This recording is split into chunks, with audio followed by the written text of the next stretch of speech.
It's time for PetSylvania with Dr. Bob Esplin. Dr. Bob guides you through the latest veterinary techniques and procedures to keep your pets in the best of health.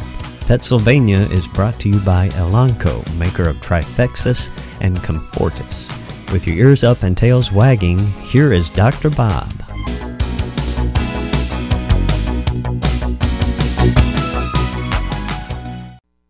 Hello, listeners. Dr. Bob. It's the end of a really long day for me. I started about 7:30 this morning. We're recording this in advance on a Thursday night, and it's about almost 7 o'clock. So those are long days. I have such a great staff. They make our days, even though they're long and hectic, they make them smooth and efficient and enable us to provide the level of care that everyone so decidedly deserves and that we want to provide. So I want to shout out to my entire staff for being such a great crew. I am truly blessed to have such a great number of employees. Obviously, we need to thank Elanco for their help and their support in keeping PetSylvania on the air, and I'm very grateful to them. And really, it's no burden to talk about their products because they are truly outstanding products, and they do everything that you could possibly want. Trifexis being a combination heartworm pill and flea control pill that you give once a month means that there's no topical application, there's no failure of product because it's not been properly applied, or you're bathing more regularly, the dog swims in the backyard pool or goes to the lake.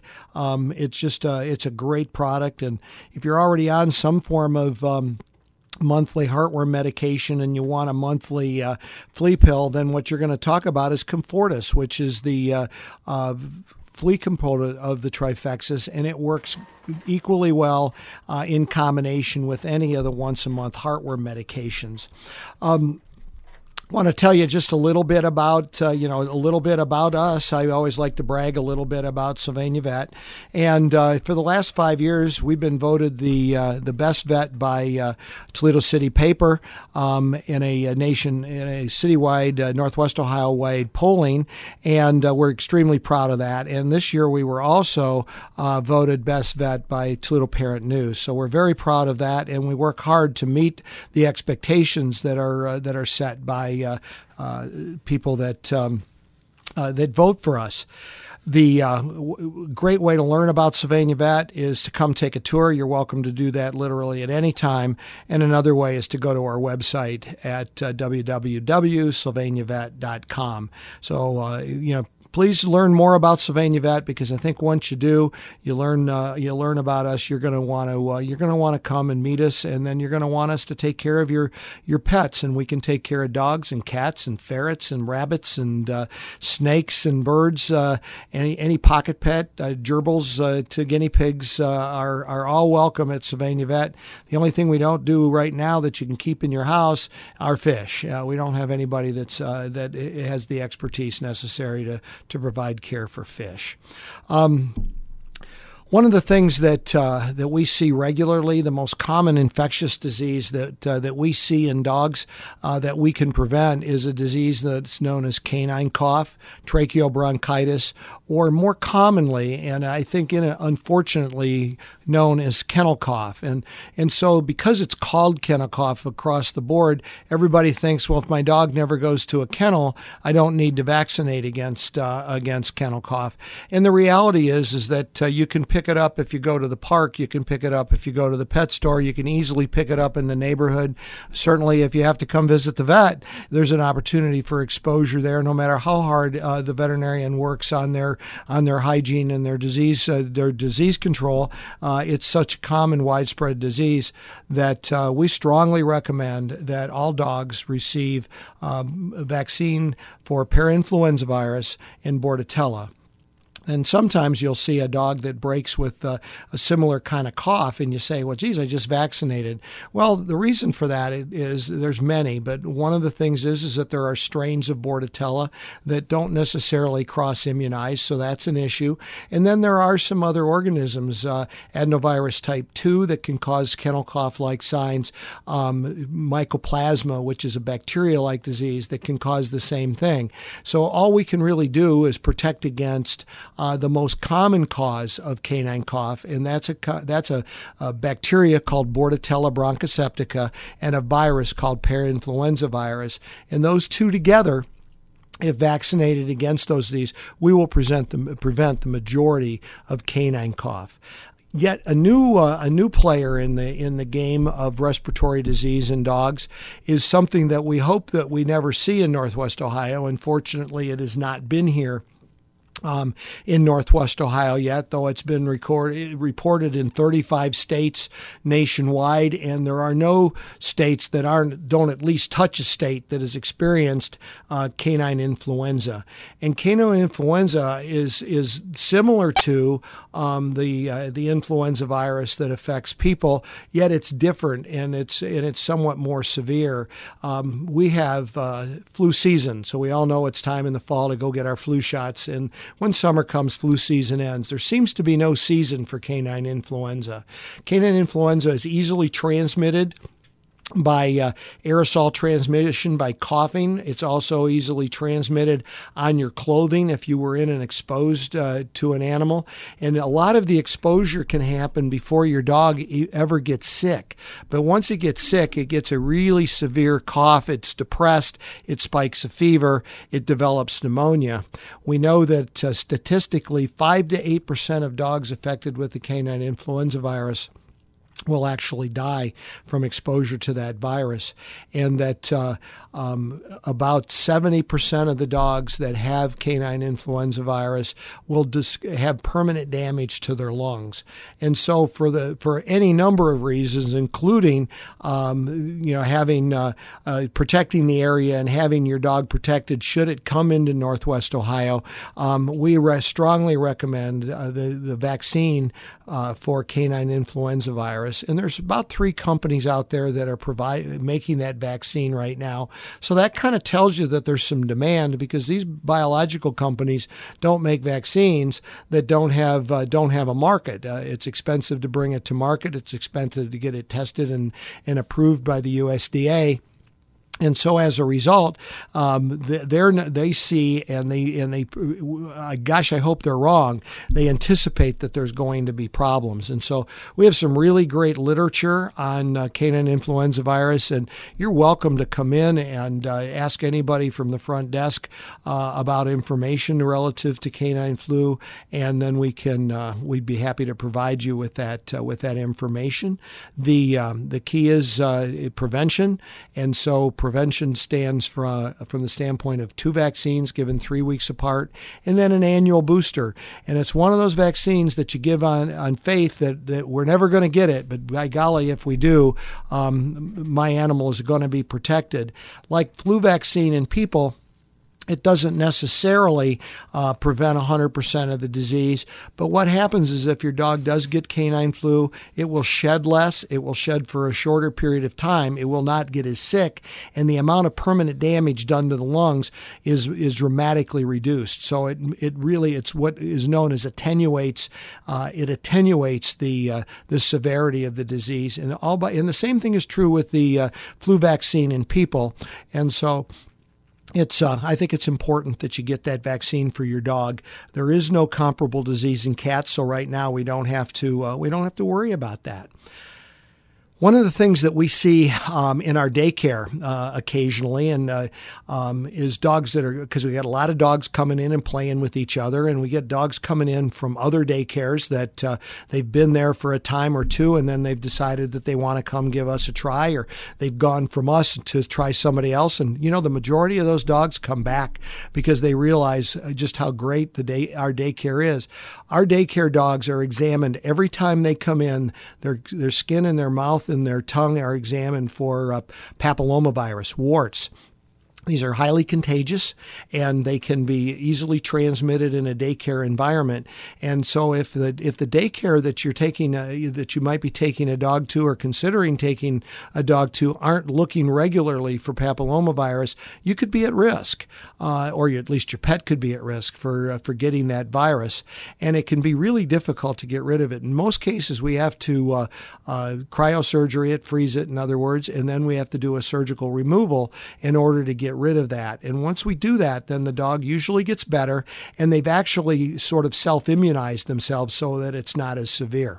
Well, there goes the first section of today's for PetSylvania. There we go. I almost called it the name of my newsletter for pet's sake. So we'll be back in just a bit. We return to PetSylvania with Dr. Bob Esplin, brought to you by Elanco, maker of Trifexis and Comfortis. You can email your pet questions to requests@wsylradio.com, and Dr. Bob will answer them on a future show. Just got a list of a couple of questions, but before I start answering those questions, and it's really great that the listeners are sending questions to me, because I think it's going to make the show just that much better. I want to send out best wishes to two of my doctors. Dr. Natalie Thomas, she's been on maternity leave now for a little over 3 weeks. She gave birth to her son and her husband, JJ's son, Gavin, a little over 3 weeks ago.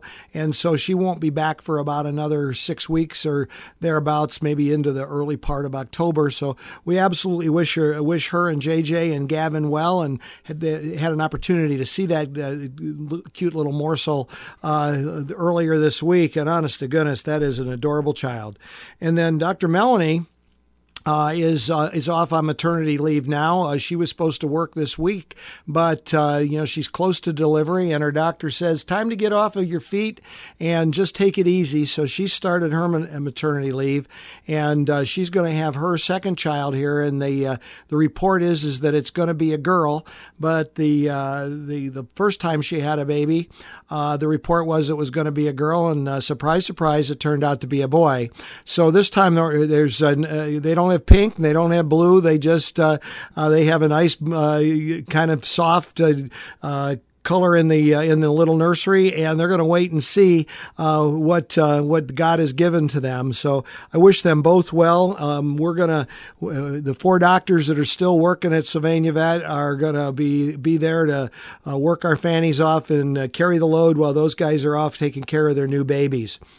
Well, Jeremy was nice enough to send me a question, and it concerns his year-old Yorkie, Maxwell, and he calls him Rat Boy. So I think there must be times that that Maxwell isn't on the right side of the happy, and he's concerned that that Maxwell is going around the house and chewing on a lot of things that he should chew on, and want to know what he can do. He says he gives him chew toys and bones.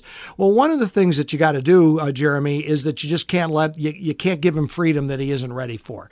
Even though he may be potty trained from the standpoint that he's not peeing and pooing in the house, he's not completely ready to have the kind of freedom that you would seem to be giving him. So keep him with you, or keep him in a carrier if you're gone, or a cage when you're gone, or tucked in like an X pen or something like that that's a little bit bigger, but a space where he can't get at things that are valuable. Then you should take possession of all of his chews and then offer those to him at times, but they're basically yours and you're nice enough to lend them to him. Catch him in the act of chewing on the right thing and positively reinforce that. If you find him chewing on something inappropriate, you lost track of him and there he is, he's got your shoes, or he's chewing on the table leg or something like that, you go take him away from there, tell him no. You don't have to do it vigorously, but just say no, and give him something that's an acceptable chew toy. Chewing on objects is an exploration and boredom in many cases for a young dog. This is a Yorkie. They're terriers. Terriers are also called terrorists, and they have strong will. And you need to be stern. You need to be consistent, and they need a lot of exercise. So even though they're in a small package, 3 to 6 pounds, they can be hell on wheels. So I would I would certainly encourage you to exercise him, control him, keep an eye on him at all times, catch him in the act of doing the right things, and then he will do much better. And then I got a message from the new Ace Hardware in downtown Sylvania, right at the corner of Monroe and Main. It's certainly nice to have a hardware store back in Sylvania. And they gave me one of their employees gave me a call and said that they'd had a couple of elderly women in that wanted to know what they could do to treat their house for fleas. And the stuff that they had were probably flea bombs, and flea bombs mean that the house has to be evacuated, and they didn't want to have to do that and take their cats out, so they didn't know what to do. Well, my best advice would be, come to the hardware store is great for a lot of home repairs and things, but they're probably not as right on top of it as far as what you have to do with for flea control, and that's what we're there for. So they should call us, and we can work our way through that. There's some ways to treat the house with premise spray without having to evacuate the house. There's a product called Flea Stop, which is a third generation borax. It's not even a poison, and it's pretty messy because it's very fine. So it's very fine powder, but you can spread that in the carpet and it kills fleas, and it is guaranteed for a year. So that's an option. Certainly you can call an exterminator and get them in to do it. What you don't want to do is live with fleas. All right. The fleas are going to make your cats uncomfortable because they're going to stay infested. As the population increases, they're going to start jumping up on the family members. And the more heavily infested the house gets, then the more difficult it's going to be to get rid of it. So you need to treat the house. You need to treat it aggressively. You need to vacuum every day. And then you need to also treat underneath the furniture and in the protected places. So particularly with cats that'll get underneath your bed, you need to treat underneath the bed, underneath that. So you've got some moving of furniture that you have to do if you're going to do a thorough job. Another option that seems to work reasonably well is based on a journal article I read, is that there's a flea light that you can buy, and you'd have to Google this and find it. But what you do is you just put it, and it works in a space of a radius of about 40 feet, and the light attracts the flea, and then the flea gets trapped in on like the fly paper on there, and so you're removing the fleas without having to use anything toxic in the house or anything messy. So that's an option too. But if you have a whole house, it's going to take you a while to work on that. And then certainly keep good quality flea control product on the cats, because that's going to help kill them. They're going to be a dead end when it comes to the fleas as well. So the product of choice there is a new product coming from Elanco. We just don't know when it's going to be there yet, is Comfortis in a tablet form. There's a product that's called Capstar that will kill all adult fleas within 4 hours of being given to the cat, but it only lasts for 24 hours. Topically, Frontline Plus or Revolution are the products of choice for us for the cats to be treated. You can get fleas in the house even if your cats or dogs don't go outside, because you can literally go bring them in on your clothing. And so in this particular house, if they get a lot of fleas in there, if friends come over to visit, they may take fleas home to their house. So you really need to get those houses treated. Many people are on social media, on Facebook, and so is SylvaniaVET. So a great way to keep track of what's going on a day-to-day basis at SylvaniaVET and in the animal world is to go and like SylvaniaVET on Facebook. And then I am personally on Facebook, and I'm there to answer questions all the time. And sometimes the questions that I get asked on Facebook, I'll bring to PetSylvania, and you can find me on Facebook at Robert Esplin, and I'll be there. And I pretty much accept friendship from anybody that asks me, because I'm anxious to be able to spread the word about pet care, spread information about events that are going on at SylvaniaVET and other things that we do. And occasionally I'll even make a political comment once in a while on Facebook, but everybody counsels me to keep my political opinions to myself. So I try really hard to do that.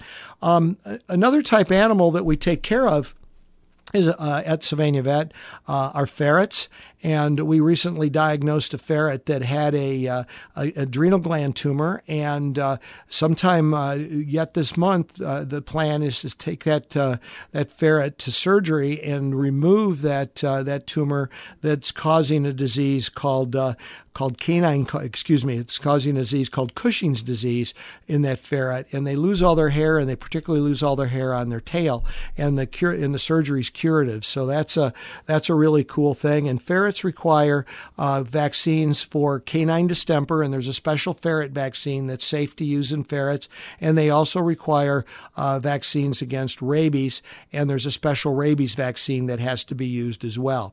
It's time for a break, so I'm going to sign off there, and I'll meet you back on the other side. We return to PetSylvania with Dr. Bob Esplin, brought to you by Elanco, maker of Trifexis and Comfortis. You can email your pet questions to requests@wsylradio.com, and Dr. Bob will answer them on a future show. I'm back again to put a wrap on today's show, and so I want to tell you about a few things that we're going to be involved in the next few weeks. This Saturday in Maumee, at the corner of Conan and Broadway, SylvaniaVET will be at the Bow Wow Bash, which is part of the Maumee Street Fair. We're going to be there from 9 to 5. We're going to have some fun stuff. I think there's going to be a duck pond with prizes associated with it. Plus, of course, a lot of information on SylvaniaVET. September the 9th in town is at Burnham Park in Sylvania, where Plumber Pool is located, is going to be the Pooch Plunge. So you're going to $5 gets you an opportunity to let your dog swim in the Plumber Pool before it's drained for the year. Gosh, does anybody think summer has gone too fast? All right, Pooch Plunge is from 1 to 4 at Burnham Park in downtown Sylvania. So come on out. SylvaniaVET's going to be there as well. And then September 22nd is Dog Days of September, put on by Stotzenberger College.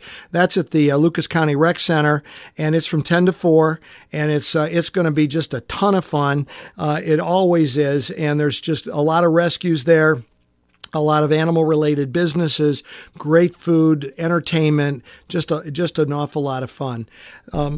Just to tell you a little bit again about SylvaniaVET. We're at 4801 Holland to Sylvania at Haroon. We're down the street from the Las Vegas Flower, and so we're there 24/7. Call us 419-885-4421 if you have a concern or a worry or question about your pet. You don't have to wait till we open. Our technicians will be there, and they'll happily answer your questions. We answer our own phones. Does your vet do that? That would be an interesting poll to see. Are you getting a live person after hours that has access to your records?